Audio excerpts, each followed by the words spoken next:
Vous écoutez XM Moto Live.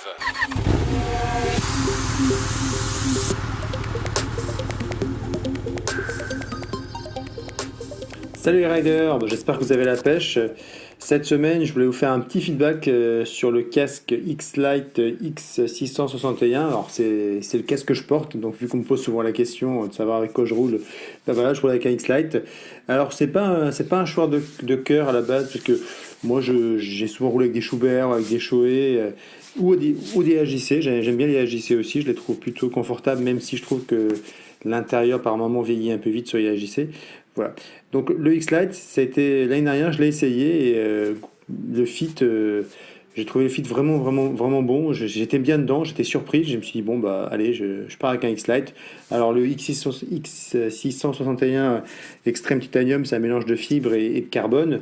Donc ça fait un casque qui est quand même relativement léger parce qu'en taille M, on est à 1400 grammes grosso modo avec le double écran solaire, donc ça c'est quand même pas mal, surtout pour les amateurs de double écran solaire. Moi c'est pas mon cas, mais bon là je l'avais, donc bien foutu.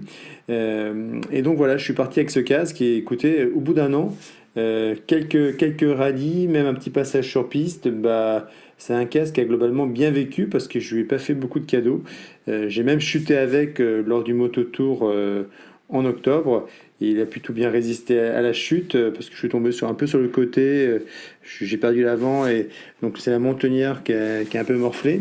Mais l'écran a été évidemment rayé sur la chute, mais les plaquettes ont tenu, les fixations ont tenu et j'ai pu finir mon mototour avec le même casque parce que c'était vraiment que du frottement sur la montonnière, ça n'avait pas été un choc violent. Donc voilà. Esthétiquement, il a bien vieilli. Moi, ce qui me surprend le plus, c'est les intérieurs. Vraiment, les intérieurs, ils sont passés plusieurs fois en machine. Je les ai démontés plusieurs fois. Donc, ils sont faciles à démonter, hein. Moi, j'ai quand même des souvenirs de casques que je démontais. Après, pour remettre les intérieurs, c'était une vraie galère où ça tenait plus bien. Là, à chaque fois que je les ai remis en place, ça tenait nickel. J'ai pas l'impression de les avoir démontés, donc c'est top. Et surtout, ça bouloche pas. Les mousses se sont un peu tassées. Mais globalement, moi, je trouve que ça a pas vraiment bougé par rapport à l'achat neuf. Donc, bonne impression sur cet intérieur. Et c'est vraiment le point fort de ce casque, c'est que je le trouve confortable. Je le trouve pas trop bruyant. Je dirais il est moins bruyant que mon Airfa ST que j'avais l'année précédente.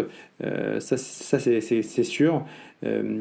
L'écran solaire, quand a une teinte qui est pas gênante même quand on rentre dans un tunnel, mais qui reste suffisamment foncée quand il y a du soleil.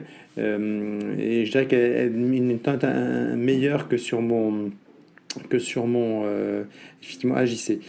Au niveau des ventilations, bon bah ça ventile pas autant que mon SR1 que j'avais il y a quelques années de chez Schubert, mais ça ventile tout à fait correctement. Là quand on s'est retrouvé dans le sud, ça allait, ça évacue bien la transpiration, ça c'est pareil, l'intérieur sèche vite. Quand je transpirais sur piste ou des fois sur des spéciales, on voit qu'on a un intérieur de qualité avec des bons tissus parce que ça sèche très vite. Et ça quand même c'est vraiment important, moi je trouve, pour être confort dans un casque.